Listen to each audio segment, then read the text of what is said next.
तो फाइनली दोस्तों लेके आ गया अपनी पाइथन कोर्स की प्लेलिस्ट अपने चैनल पर। तो देखो, वैसे तो मैंने पाइथन के पहले भी कुछ वीडियो अपलोड किए थे, लेकिन वो सारे वीडियो बस क्वेश्चन के थे। लेकिन आज की जो वीडियो होगी वो प्रॉपर एक लॉन्ग वीडियो होगी, जिसमें मैंने पाइथन के सारे थ्योरी कवर किया है, वो भी पूरे बेसिक से। और जैसे जैसे ये कोर्स आगे बढ़ेगा हम पाइथन के सारे एडवांस कॉन्सेप्ट्स को भी पढ़ेंगे। तो अब बात करते हैं कि इस वीडियो को कौन देख सकता है। तो देखो, इस वीडियो को सारे स्टूडेंट देख सकते हैं जिन्होंने अपने क्लास 11-12 सीबीएसई में पाइथन को लिया है। तो चलो शुरू करते हैं इस वीडियो को। तो उसके लिए चलते हैं हमारे कंप्यूटर स्क्रीन पर।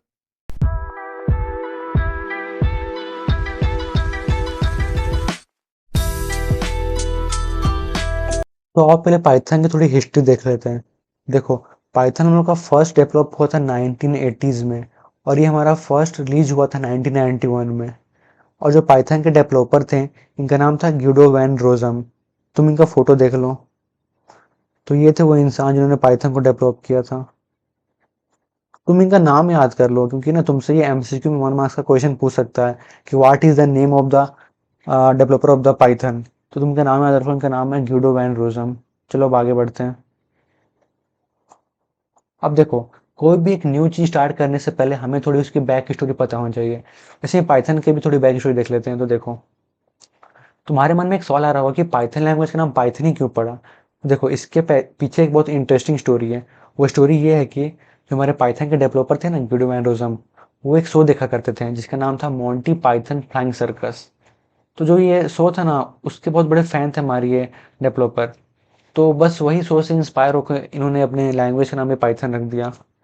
तो ये था हमारे पाइथन लैंग्वेज का नेम का बैक स्टोरी। अब हम आगे बढ़ते हैं। तो अब पाइथन के थोड़े फीचर्स देख लेते हैं। तो सबसे पहले जो हमारे पास फीचर है, वो है इजी टू लर्न। इसका मतलब ये है कि जो हमारा पाइथन का सिंटैक्स है, वो बहुत ज़्यादा इजी होता है। तुम अगर इसको कंपेरिजन करोगे बाकी लैंग्वेज के सिंटैक्स से, जैसे कि जावा या फिर सी प्लस प्लस, तो तुम पाओगे उन लैंग्वेज के सिंटैक्स बहुत ज़्यादा कॉम्प्लिकेटेड होते हैं as compare to Python. Next जो हमारे पास फीचर है, वो हमारा है इजी टू रीड, और उसके बाद हमारा इजी टू मेंटेन। तो ये कुछ फीचर्स हैं हमारे पाइथन के। अब आगे बढ़ते हैं। तो यहाँ पे लिखा हुआ है पाइथन इज इंटरप्रेटेड लैंग्वेज। तो इसका मतलब क्या है?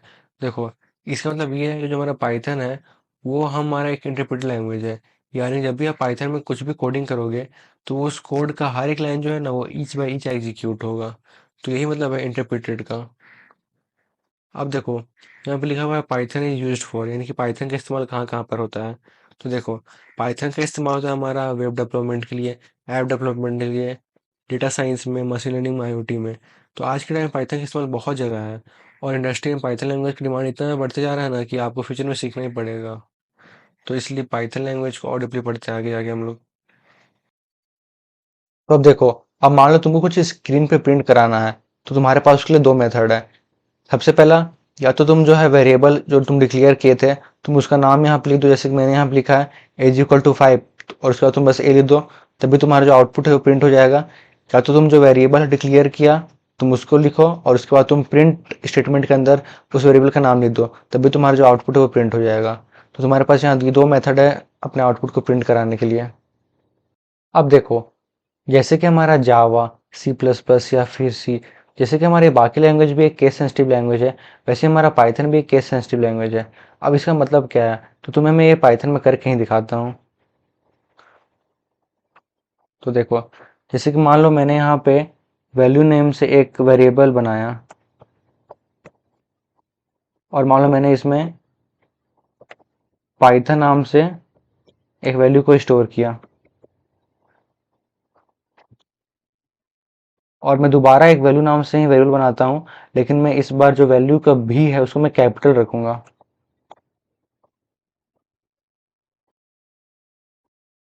और मैं इस बार जो इसमें वैल्यू रखता हूँ, मैं आदित्य रखता हूँ। अब मान लो मैं यहाँ पे प्रिंट करता हूँ वैल्यू को, जो कि स्मॉल वाला वैल्यू है।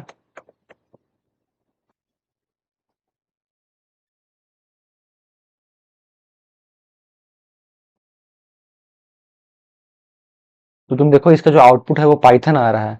लेकिन जब मैं प्रिंट करता हूँ कैपिटल वाला वैल्यू को, तो जो इसका आउटपुट वो आदित्य आ रहा है। तो तुम यहाँ पे देख सकते हो कि बस वैल्यू का भी कैपिटल और स्मॉल होने से हमारी दो अलग अलग वैल्यू आ जा रही हैं। तो ये होता है केस सेंसिटिव लैंग्वेज का मतलब। अब आगे बढ़ते हैं। अब देखो, जो भी हम लोग पाइथन में कोडिंग करेंगे ना, उसको हम दो जगह कर सकते हैं। एक तो है हमारा कंसोल मोड और एक है हमारा एडिटर मोड। तो ये दो जगह हम पाइथन में कोडिंग कर सकते हैं। पर देखो, हम हमेशा जो हमारा कोडिंग है ना, वो हम करेंगे अपना एडिटर मोड में। क्यों? क्योंकि हम लोग कंसोल मोड में ना बस कोड को लिख सकते हैं, हम लोग उसमें सेव नहीं कर सकते। लेकिन हम लोग जब एडिटर मोड में अपने प्रोग्राम को लिखेंगे, तो हम लोग उसको सेव भी कर सकते हैं। इसलिए हमेशा हम लोग ना कोडिंग जो है वो एडिटर मोड में करेंगे। अब देखो, यहाँ पे एक बहुत इंपॉर्टेंट चीज लिखा हुआ है, to save the programs in Python extension will be dot P Y. तो देखो, हर एक लैंग्वेज का ना अपने प्रोग्राम को सेव करने का कुछ एक्सटेंशन होता है। जैसे कि हमारा जावा का है डॉट जावा, ऐसे करके हर एक लैंग्वेज का होता है। वैसे हमारे पास पाइथन का जो एक्सटेंशन है ना प्रोग्राम को सेव करने के लिए, वो है डॉट पी वाई। तो देखो, तुमसे ये क्वेश्चन भी एग्जाम में पूछा जा सकता है एमसीक्यू में, कि what is the extension of saving the programs in Python. तो जो हमारा एक्सटेंशन है वो है हमारा डॉट पी वाई। तो तुम उसको याद कर लो। अब आगे बढ़ते हैं। अब देखो, प्रिंट फंक्शन का थोड़ा हम काम देख लेते हैं। तो देखो, अगर मान लो तुमको कुछ भी चीज़ प्रिंट कराना है, तो तुम कैसे प्रिंट कराओगे? देखो, तुमको उसके लिए प्रिंट फंक्शन पाइथन में दिया हुआ है। इसमें क्या होता है, मान लो तुमको कुछ प्रिंट कराना है, तुमको क्या करना पड़ेगा? उसके लिए तुमको कुछ नहीं करना है, तुमको बस प्रिंट स्टेटमेंट लिखना है और तुमको ब्रैकेट के अंदर इन्वर्टेड कॉमा के अंदर अपना स्ट्रिंग को लिख देना है। जैसे कि मैंने यहाँ पे देखो क्या किया, मैंने प्रिंट लिखा है और मैंने इन्वर्टेड कॉमा के अंदर राम लिख दिया है। और जैसे मैं इंटर दबाऊंगा तो यहाँ पे हमारा राम प्रिंट हो गया। जैसे मैंने यहाँ पे प्रिंट लिखा और मैंने इन्वर्टेड कॉमा के अंदर श्याम लिखा, और जैसे मैं एंटर दबाऊंगा तो मेरा आउटपुट में श्याम आ गया। तुमको अगर कुछ भी चीज़ प्रिंट कराना है ना पाइथन के अंदर, तुमको बस प्रिंट लिखना है और तुमको ब्रैकेट के अंदर इन्वर्टेड कॉमा के अंदर अपना जो भी तुम्हारा स्ट्रिंग है या फिर जो भी तुमको प्रिंट करना है, तुमको उसको लिख देना है और तुम्हारा आउटपुट आ जाएगा। अब आगे बढ़ते हैं। अब देखो, तुम अगर चाहते हो तुम्हारा जो आउटपुट है वो सेम लाइन में है, जैसे कि यहाँ पे देखो, जो राम और श्याम है वो सेम लाइन में है। तुम अगर ये चाहते हो तो तुमको बस एक काम करना है, तुमको ये करना है कि तुमको ना end is equal to space लिख देना है। जैसे कि देखो, मैंने यहाँ पे क्या लिख किया है, मैंने प्रिंट राम लिखा है और उसके बाद मैंने यहाँ पे end is equal to space लिख दिया है। तो इससे क्या होगा, इससे जो हमारा आउटपुट है वो सेम लाइन में आ जाएगा। जैसे देखो, मैंने यहाँ पे print Ram comma end is equal to space और नेक्स्ट लाइन में प्रिंट श्याम लिखा है। तो जो आउटपुट है वो कैसे आया है, राम और श्याम जो कि सेम लाइन में आया है। तुमको अगर कुछ भी चीज़ ऐसे है, तुमको अगर एक लाइन में चाहिए तो तुमको क्या करना पड़ेगा, तुमको end is equal to space लेना पड़ेगा। तो चलो अब आगे बढ़ते हैं। लेकिन मान लो अगर तुम चाहते हो कि तुम्हारा राम और श्याम सेम लाइन में प्रिंट हो लेकिन बिना end is equal to space लिखे, तुम्हारे पास उसका एक और तरीका है। तुम क्या कर सकते हो कि देखो, तुमने पहले प्रिंट लिखा, तुम ब्रैकेट के अंदर इन्वर्टेड कॉमा के अंदर राम लिखा और तुम कॉमा दे के फिर श्याम लिख दो। तो तुम्हारा ऐसे भी करने से जो है राम और श्याम सेम लाइन में प्रिंट हो जाएगा। तो तुम ऐसे भी कर सकते हो। चलो अब आगे बढ़ते हैं। अब देखो, अगर मान लो तुमको राम और श्याम के बीच में कुछ प्रिंट कराना है, तो हम लोग उसके लिए सेप का इस्तेमाल करेंगे। तो इसमें क्या होता है, देखो, हमको कुछ नहीं करना है, हमको प्रिंट राम कॉमा श्याम लिखना है और हमको सेप के अंदर जो तुमको प्रिंट कराना है ना, उस दोनों के बीच में तुमको उसको लिख देना। जैसे कि मुझे यहाँ राम और श्याम के इसमें कोलोन को प्रिंट कराना था, तो मैंने सेप के अंदर कोलोन लिख दिया। इसलिए जो हमारा आउटपुट है, तुम इसमें देख सकते हो, राम और श्याम के बीच में हमारा कोलोन प्रिंट हुआ है। तो तुमको कुछ नहीं करना, बस तुमको जो भी वो दो स्ट्रिंग बीच में प्रिंट कराना है ना, तुमको उसको सेप के अंदर लिख देना है और तुम्हारा प्रिंट हो जाएगा। जैसे कि तुम यहाँ भी देख सकते हो, मैंने प्रिंट राम कॉमा श्याम और मैंने सेप के अंदर एट द रेट लिख दिया। तो जो आउटपुट है वो Ram at the rate Shyam आ गया। तुमको कुछ नहीं करना, बस तुमको सेप याद रखना है कि सेप के अंदर हमको जो भी कुछ वो दोनों के बीच में प्रिंट कराना है, हमको उसको लिख देना है। तो तुम्हारा जो बीच में है वो प्रिंट हो जाएगा। चलो अब आगे बढ़ते हैं। अब देखो, तुम चाहो तो ना प्रिंट स्टेटमेंट के अंदर ही एंड और सेप दोनों को इस्तेमाल कर सकते हो। जैसे कि मैंने देखो यहाँ किया है, मैंने क्या किया है, मैंने प्रिंट लिखा है Ram comma Shyam comma sep is equal to colon comma end is equal to at the rate, और नेक्स्ट टाइम लिखा मैंने प्रिंट मनीष। तो आउटपुट क्या आ गया देखो, तो राम तो आ ही जाएगा, श्याम भी आ ही जाएगा, और क्योंकि मैंने सेप के अंदर कोलोन लिखा था तो राम और श्याम के बीच में कोलोन भी आ गया। और मैंने end is equal to at the rate लिखा था, और मैंने तुमको बताया था अभी कि एंड इज इक्वल टू कुछ भी तुम लिखोगे तो क्या हो जाएगा, वो तुम्हारा जो भी तुम्हारा स्ट्रिंग है उसके बाद प्रिंट हो जाएगा। इसलिए देखो, यहाँ पे श्याम के बाद एट द रेट प्रिंट हो गया और उसके बाद जो हमारा नेक्स्ट लाइन में था लिखा हुआ था प्रिंट मनीष, तो वो प्रिंट हो गया। तो तुम चाहे तो एंड और सेप को साथ में भी इस्तेमाल कर सकते हो प्रिंट फंक्शन में। चलो अब आगे बढ़ते हैं। देखो, पाइथन में हमारा जो ये प्लस सिंबल है ना, ये दो कामों के लिए इस्तेमाल होता है। पहला, कि दो स्ट्रिंग को कॉनकैट करने के लिए, और दूसरा कि दो इंटीजर को ऐड करने के लिए। जैसे कि तुम यहाँ पे देख सकते हो कि मैंने राम और श्याम ये दोनों स्ट्रिंग के बीच में मैंने प्लस सिंबल को लिख दिया है। तो क्या हुआ है, ये राम और श्याम आपस में कॉनकैट हो गया है, यानी कि राम और श्याम आपस में जुड़ गया है। तुम यहाँ आउटपुट में देख सकते हो कि राम और श्याम दोनों साथ में हो गया है। तो यहाँ पे जो प्लस सिंबल ने काम किया है वो दोनों स्ट्रिंग को आपस में कॉनकैट कर दिया है। दूसरा हमारा ये प्लस सिंबल का काम है दो इंटीजर को ऐड करने के लिए। जैसे तुम यहाँ पे देख सकते हो मैंने क्या किया है, प्रिंट 4+6 लिखा है। तो यहाँ पे जो प्लस सिंबल है उसने क्या किया है कि दोनों इंटीजर वैल्यू को ऐड कर दिया है और जो आउटपुट है वो 10 आ गया है। तो यहाँ पे जो प्लस सिंबल है वो एडिशन के लिए इस्तेमाल हुआ है। तो अब आगे बढ़ते हैं। लेकिन तुम यहाँ पे देख सकते हो जब मैंने राम और 6 को आपस में लिखा तब जो हमारा आउटपुट है वो एरर आया। ऐसा क्यों? ऐसा इसलिए क्योंकि राम जो है वो हमारा एक स्ट्रिंग है और जो 6 हमारा वो इंटीजर है। तो जब मैंने स्ट्रिंग और एक इंटीजर वैल्यू को साथ में लिखने की कोशिश किया तो जो हमारा आउटपुट है वो एरर आया। तो इसलिए हम यहाँ पे एडिशन का इस्तेमाल या तो दोनों स्ट्रिंग के लिए करेंगे या तो दोनों इंटीजर वैल्यू के लिए करेंगे। अब आगे बढ़ते हैं। और तुम यहाँ देखो जब मैंने यहाँ पे एक स्ट्रिंग राम और एक इंटीजर वैल्यू 5 को आपस में लिखा तो यहाँ पे ये जो हमारा काम कर गया, यानी कि जो हमारा इनटू साइन है ये हमारा जब साथ में एक स्ट्रिंग और एक नंबर के बीच में लिखा रहता है तब काम करता है, लेकिन हमारा जो प्लस सिंबल वो काम नहीं करता है। तो तुम इस बात को याद रखना कि जो हमारा प्लस सिंबल तो एक स्ट्रिंग और एक नंबर के बीच में काम नहीं करता है, लेकिन हमारा जो इंटू का ये सिंबल है ये हमारा काम करता है। तो यहाँ मैंने क्योंकि प्रिंट राम इंटू 5 लिखा था इसलिए जो हमारा आउटपुट है यहाँ पे वो 5 बार राम आ गया। तो यहाँ पे जो हमारा इंटू सिंबल है ये रेप्लिकेट करने के लिए इस्तेमाल हुआ। चलो अब आगे बढ़ते हैं। तो देखिए अब हमारा नेक्स्ट टॉपिक है डाटा टाइप्स इन पाइथन। तो देखिए इसमें क्या होता है ना कि कुछ डाटा टाइप्स हमारे पाइथन के अंदर, तो आपको क्या करना है ना, आपको बस इन सब के ना क्या काम है ना वो याद रख लेना है। जैसे कि देखिए यहाँ पे इंट का काम क्या है, टू स्टोर इंटीजर। फ्लोट का काम क्या है, to store fractional value. Boolean का काम क्या है, to store value in true और फॉल्स। एसटीआर का काम क्या है, to store character as well as string.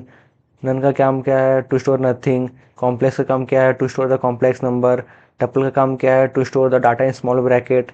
List का काम क्या है, to store the data in square bracket. Dictionary का काम क्या है, to store the data in curly bracket. तो आपको ना ये सारे डाटा टाइप्स का ना बस क्या काम है ना वो आपको याद कर लेना है।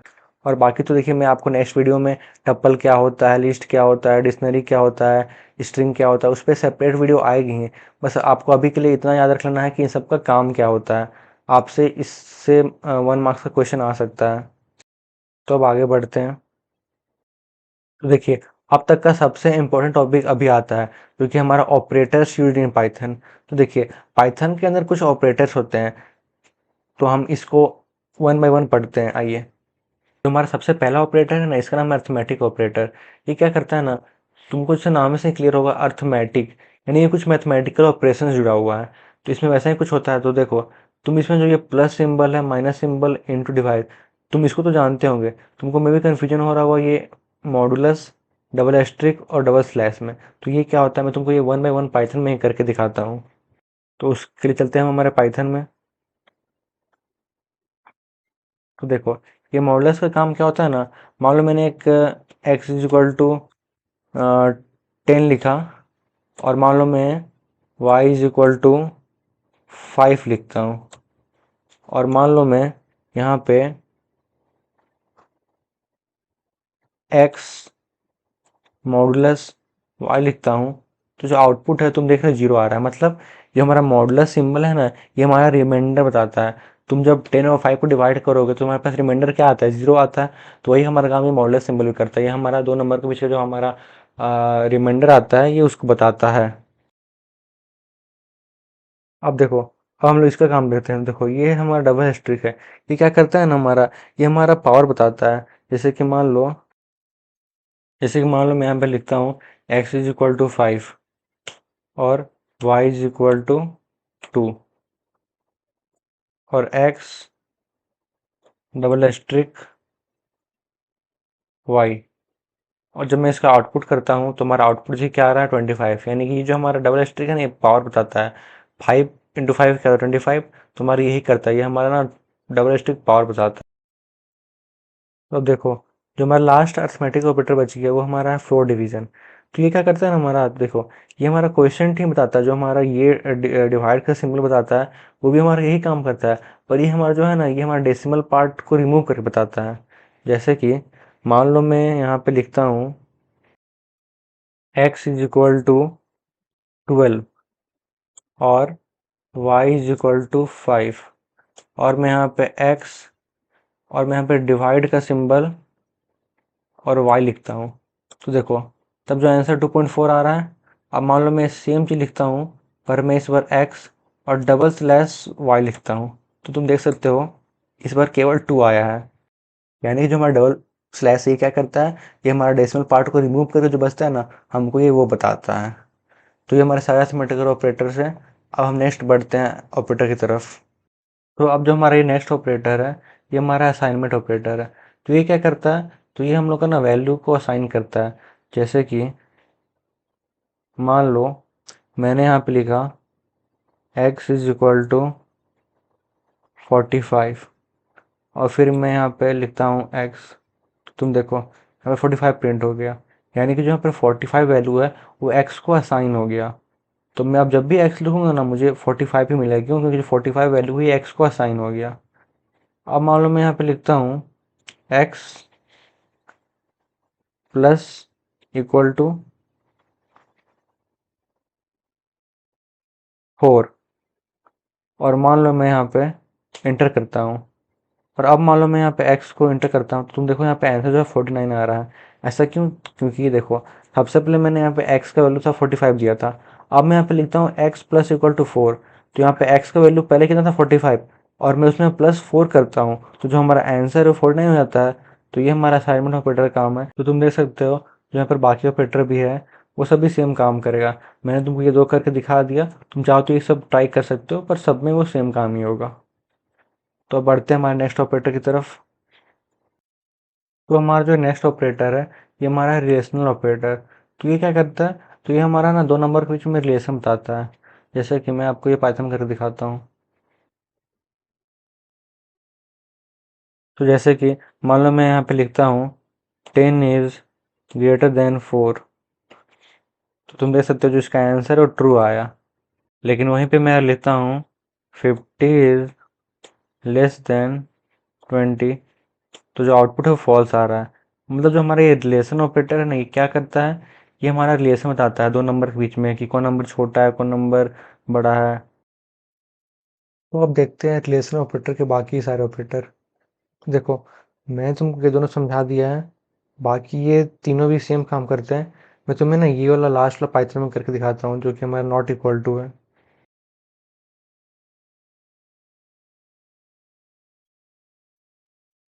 तो मान लो मैं यहाँ पे लिखता हूँ ए इज इक्वल टू 50, और फिर मैं यहाँ पे लिखता हूँ ए इज नॉट इक्वल टू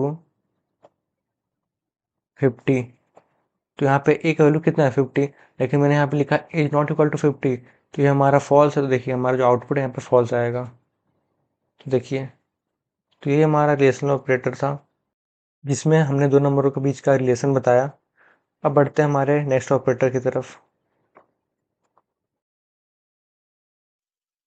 तो जो हमारा ये अब नेक्स्ट ऑपरेटर है ये थोड़ा इंपॉर्टेंट है, तो इसको ध्यान से समझिएगा।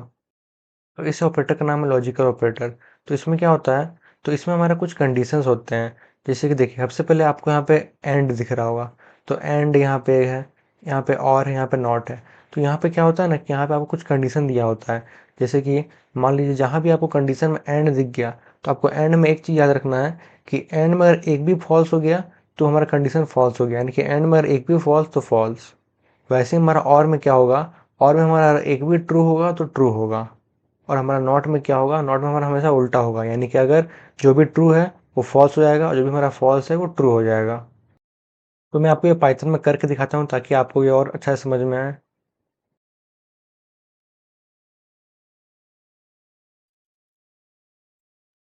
तो मान लीजिए मैं यहाँ पे लिखता हूँ 12 is greater than 4 and 4 is less than 76। तो देखिए यहाँ पे क्या 12 4 से बड़ा है, तो हाँ यहाँ पे जो कंडीशन ट्रू है, और क्या मैं आ रहा है यहाँ पे 76 4 से बढ़ा, तो हाँ यहाँ पे कंडीशन ये भी ट्रू है, तो यहाँ पे जो हमारा आउटपुट है वो ट्रू आएगा। तो देखिए यहाँ पे हमारा जो आंसर है वो ट्रू आया। लेकिन मान लो मैं यहाँ पे लिखता हूँ 50 greater than 25 and 100 is greater than 500। देखिए जैसा कि मैंने आपको बोला था कि एंड में क्या होता है, एंड में अगर हमारा एक भी फॉल्स होता है तो हमारा पूरा कंडीशन फॉल्स होता है। देखिए भले हमारा जो पहला एक्सप्रेशन है हमारा ट्रू था, लेकिन जो हमारा दूसरा एक्सप्रेशन है हमारा फॉल्स था, इसलिए हमारा जो इसका आंसर हो गया ये हमारा फॉल्स हो गया। तो आपको बस एंड वाला में यही याद रखना है ना कि हमारा कुछ भी लिखा हो, हमारा आगे एक्सप्रेशन कितने भी ट्रू हो, लेकिन अगर पूरे एक्सप्रेशन में अगर एक भी फॉल्स आता है, हमारा पूरा एक्सप्रेशन जो है फॉल्स हो जाएगा। तो ये हमारा था एंड ऑपरेटर। अब हम आगे बढ़ते हैं। अब देखो जो बच गया वो कर लेते हैं। तो अब बच गया हमारे पास और नॉट। तो देखो ये क्या होता है, और हमारा जस्ट एंड का उल्टा है। एंड में क्या था हमारा, एक भी फॉल्स तो फॉल्स, और हमारा इसका जस्ट उल्टा है। और में हमारा है कि अगर एक भी ट्रू तो ट्रू, यानी कि जो हमारे पास एक्सप्रेशन दिया होगा और उस एक्सप्रेशन में अगर मान लो स्टार्टिंग का सारा कंडीशन फॉल्स भी हो, लेकिन अगर उस एक्सप्रेशन में एक भी हमारा अगर ट्रू मिल जाए तो हमारा पूरा एक्सप्रेशन ट्रू हो जाएगा। तो इसको भी हम पाइथन में करके देखेंगे। के बाद हमारा एक नॉट बच गया। तो नॉट का जैसे कि मैंने आपको बताया था कि नॉट में भी हमारा उल्टा हो जाता है, यानी कि जो हमारा एक्सप्रेशन ट्रू होगा वो हमारा फॉल्स हो जाएगा, और जो हमारा एक्सप्रेशन फॉल्स होगा हमारा ट्रू हो जाएगा। तो मैं ये दोनों को तुमको पाइथन में करके दिखाता हूँ।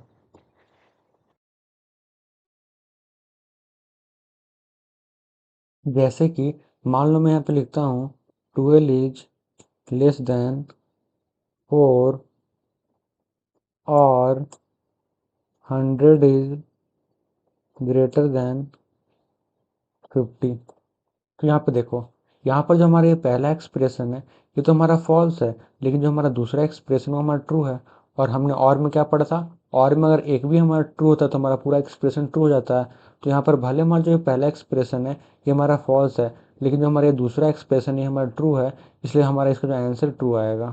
तो देखो तुम देख सकते हो इसका जो आंसर ट्रू आया। अब मैं तुमको इसका एक और एग्जाम्पल करके दिखाता हूँ। तो अब मान लो मैं यहाँ पे लिखता हूँ 55 इज लेस देन 26 और 95 is greater than 200 और 29 is less than 19 और 45 is less than 100। तो देखो यहाँ पर जो हमारा ये पहला तीनों एक्सप्रेशन है ये तो हमारा फॉल्स है, लेकिन जो हमारा लास्ट वाला एक्सप्रेशन है ये हमारा ट्रू है। और हमने और ऑपरेटर में क्या पढ़ा था, और उसमें हमारा एक भी ट्रू होता है तो हमारा पूरा एक्सप्रेशन ट्रू हो जाता है। तो यहाँ पर देखो भले हमारा जो पहला तीनों एक्सप्रेशन ये हमारा फॉल्स था, लेकिन जो हमारा लास्ट वाला एक्सप्रेशन था ये हमारा ट्रू था, इसलिए जो इसका आंसर ट्रू आएगा। अब मैं नॉट का एग्जाम्पल करके दिखाता हूँ। जैसे कि मान लो मैं यहाँ पे लिखता हूँ नॉट 12 इज ग्रेटर देन 7। तो देखो मैंने यहाँ पे क्या लिखा, नॉट 12 इज ग्रेटर देन 7। तो देखो क्या 12 7 से बड़ा है, तो हाँ यहाँ पे जो हमारा कंडीशन ट्रू है, लेकिन क्योंकि मैंने उसका आगे नॉट लगा दिया तो जो हमारा इसका आंसर है वो फॉल्स आएगा। तो देखो तुम देख सकते हो जो इसका आंसर है वो फॉल्स आया। तो हमें नॉट में बस ये याद रखना है कि नॉट में जो भी हमारा कंडीशन दिया होगा ना उसका हमेशा हमारा उल्टा हो जाएगा, यानी कि जो हमारा कंडीशन ट्रू होगा वो हमारा फॉल्स हो जाएगा, और जो हमारा कंडीशन फॉल्स होगा वो हमारा ट्रू हो जाएगा। तो बढ़ते हैं हमारे नेक्स्ट ऑपरेटर की तरफ।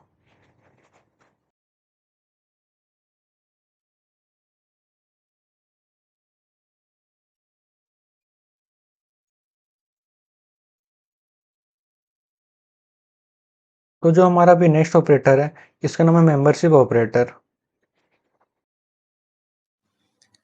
तो इसमें क्या होता है मैं आपको पाइथन में करके ही दिखाता हूँ। जैसे कि मान लो यहाँ पे मैं लिखता हूँ पी इन पाइथन। तो देखो मैंने यहाँ पे क्या लिखा, पी इन पाइथन। तो क्या पाइथन वर्ड में हमारा पी लेटर आता है, तो हाँ हमारा कंडीशन ट्रू है। तो जो इसका आंसर आएगा देखना ट्रू आएगा, तुम देख सकते हो। अब मान लो यहाँ पे मैं लिखता हूँ ए इन रोहन।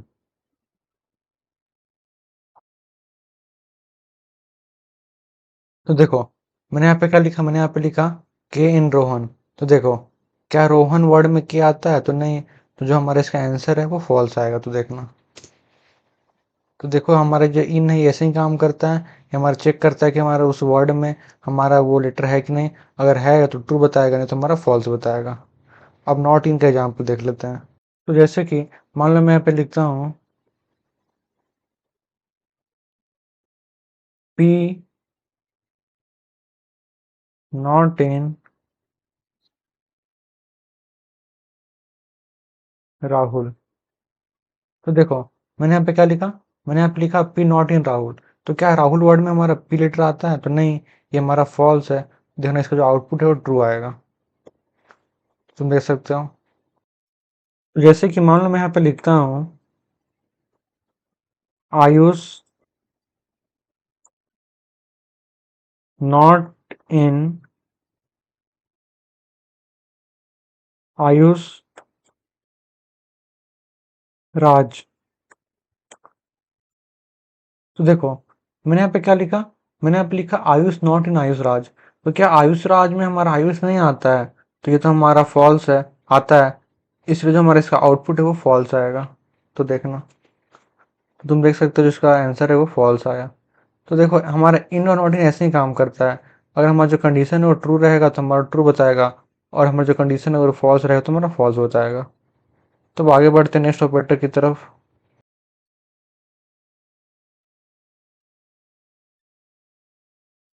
तो जो हमारा भी नेक्स्ट ऑपरेटर है इसका नाम है आइडेंटिटी ऑपरेटर। तो ये क्या करता है, ये हम लोग का दो नंबर के बीच में ना इक्विटी को चेक करता है। जैसे कि मान लो मैं यहाँ पे लिखता हूँ x is equal to 8, y is equal to 7 and x is y। तो देखो यहाँ पर जो x का वैल्यू वो 8 है और जो y का वैल्यू है 7 है। तो क्या x इज y, तो क्या x हमारा y है, तो नहीं। तो यहाँ पर जो हमारा आंसर है वो फॉल्स आएगा, तो तुम देख सकते हो। और जैसे कि मान लो मैं यहाँ पे लिखता हूँ x is equal to 5, y is also equal to 5 और x इज y। तो देखो यहाँ पे x का वैल्यू कितना है 5 और y का वैल्यू 5 है, और मैंने लिखा है x इज y। तो यहाँ पे जो हमारा आंसर है ट्रू आएगा, तो तुम देख सकते हो। अब मान लो मैं यहाँ पे लिखता हूँ x इज नॉट y। तो देखो यहाँ पे तो हमारा x और y का वैल्यू सेम है, लेकिन मैंने क्या लिखा x इज नॉट y। तो यहाँ पे जो हमारा आंसर है ये हमारा फॉल्स आएगा, तो तुम देख सकते हो। तो हमारा ऐसे ही इज और इज नॉट काम करता है। ये हमारा दो नंबर का बीच में चेक करता है कि जो हमारा नंबर वो सेम है कि नहीं, यानी कि हमारा दो नंबर के बीच में इक्वलिटी को चेक करता है। अब आगे बढ़ते हैं नेक्स्ट ऑपरेटर की तरफ।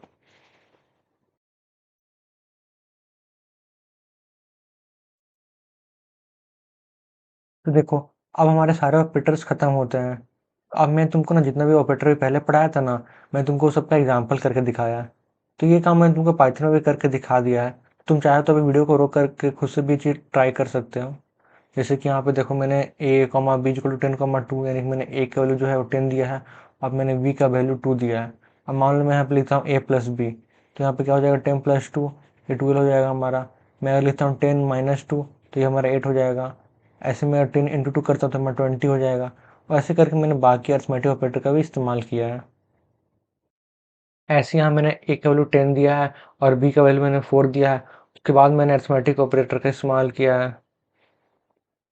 तो तुम इस एग्जाम्पल खुद से ट्राई कर सकते हो। यहाँ भी तुम देखो कुछ मैंने एग्जाम्पल लिखा है, यहाँ भी तुम देख सकते हो। यहाँ मैं तुमको फ्लो डिवीजन का थ्योरी बताया है, जो कि मैं तुमको एक्सप्लेन पहले कर चुका हूँ। यहाँ भी कुछ एग्जाम्पल तुम देख सकते हो। अब मैं तुमको यहाँ पे असाइनमेंट ऑपरेटर के बारे में कुछ बताया है। तो देखो ये वही चीज़ है जो तुमको मैंने पाइथन में करके दिखाया है। तुम चाहो तो वीडियो को भी पॉज करके ये सब पढ़ सकते हो। मैं अब आगे बढ़ता हूँ। अब देखो यहाँ पे रिलेशन ऑपरेटर का कुछ थ्योरी दिया हुआ है कि relation operator always returns true और फॉल्स, जो कि मैं तुमको पहले ही बता दिया है। तो जब हमारा x equal to 2 greater than 5 print होगा तो जो हमारा आउटपुट है वो फॉल्स आएगा। अब देखो यहाँ पे लॉजिकल ऑपरेटर का कुछ थ्योरी दिया हुआ है कि हम लोग सी, सी प्लस प्लस और जावा में ये तीनों सिंबल का इस्तेमाल करते हैं लॉजिकल नॉट, एंड और ऑर के लिए, पर हम लोग पाइथन में नॉट, एंड और ऑर का इस्तेमाल करते हैं लॉजिकल ऑपरेटर के लिए। तो अब आगे बढ़ते हैं। अब देखो मैंने यहाँ पे लॉजिकल ऑपरेटर का भी एक कुछ एग्जांपल दिया है। जब मैंने x का वैल्यू 10 रखा और y इक्वल 20 रखा, तो जो हमारे पहला स्टेटमेंट दिया हुआ है इसमें हमारा जो पहला कंडीशन ये हमारा ट्रू है और जो हमारा दूसरा कंडीशन वो भी हमारा ट्रू है, इसलिए जो इसका आंसर है वो ट्रू आया है। जो हमारा दूसरा स्टेटमेंट दिया हुआ है इसमें हमारा जो पहला कंडीशन है वो तो हमारा फॉल्स है और जो हमारा दूसरा कंडीशन वो हमारा ट्रू है। लेकिन हमने पढ़ा है कि एंड में क्या होता है, अगर एंड में एक भी फॉल्स होता है तो हमारा पूरा स्टेटमेंट फॉल्स होता है, इसलिए जो इसका आंसर है वो फॉल्स आया है। तो इस स्टेटमेंट में जो हमारा ये पहला कंडीशन है ये तो हमारा फॉल्स है, लेकिन जो हमारा दूसरा कंडीशन है वो हमारा ट्रू है। लेकिन हमने पढ़ा है कि एंड में अगर एक भी हमारा फॉल्स होता है तो हमारा पूरा कंडीशन फॉल्स होता है। तो भले यहाँ पे जो दूसरा कंडीशन है ट्रू है, लेकिन जो हमारा पहला कंडीशन है हमारा फॉल्स है, इसलिए जो उसका आंसर है वो फॉल्स आएगा। और यहाँ पर जो हमारा दोनों कंडीशन है ये हमारा फॉल्स है, इसलिए जो इसका आंसर है वो फॉल्स आया। अब तुम और वाला में देख लो, जो हमारा पहला कंडीशन है तुम्हारा ट्रू है और जो हमारा दूसरा कंडीशन भी हमारा ट्रू है, इसलिए जो इसका आंसर है वो ट्रू आया। अब हमारा इस स्टेटमेंट में देखो, जो हमारा पहला कंडीशन है तुम्हारा ट्रू है, लेकिन हमारा दूसरा कंडीशन हमारा फॉल्स है। लेकिन हमने पढ़ा है कि और में हमारा एक भी कंडीशन ट्रू होता है तो हमारा पूरा स्टेटमेंट ट्रू हो जाता है, तो इसलिए इसका आंसर ट्रू आएगा। यहाँ पर देखो, यहाँ पर जो हमारा पहला कंडीशन है ये तो हमारा फॉल्स है, लेकिन जो हमारा दूसरा कंडीशन हमारा ट्रू है, तो इसलिए हमारा यहाँ भी आंसर ट्रू आ गया। लेकिन यहाँ पर देखो, यहाँ पर दोनों हमारा कंडीशन फॉल्स था, इसलिए जो हमारा इसका आंसर है वो फॉल्स आया। तो यहाँ आप नॉट वाला देखो, देखो यहाँ पर जो हमारा 20 है वो हमारा 10 से तो बड़ा है, लेकिन क्योंकि मैंने उसका आगे नॉट लगा दिया इसलिए जो इसका आंसर है वो फॉल्स आ गया। और यहाँ पर भी लिखा हुआ है नॉट 10 इज ग्रेटर देन 20, तो क्या 10 20 से बड़ा नहीं है? तो ये बात सही है, इसलिए जो इसका आंसर है वो ट्रू आया है। अब आगे बढ़ते हैं। तो यहाँ देखो मेंबरशिप ऑपरेटर का कुछ एग्जांपल्स हैं। जैसे कि देखो, जब हमारा एक्स का वैल्यू सिमरन है तो प्रिंट एस इन सिमरन, तो क्या सिमरन वर्ड में एस आता है? तो हाँ, इसलिए जो इसका आंसर है वो ट्रू आया है।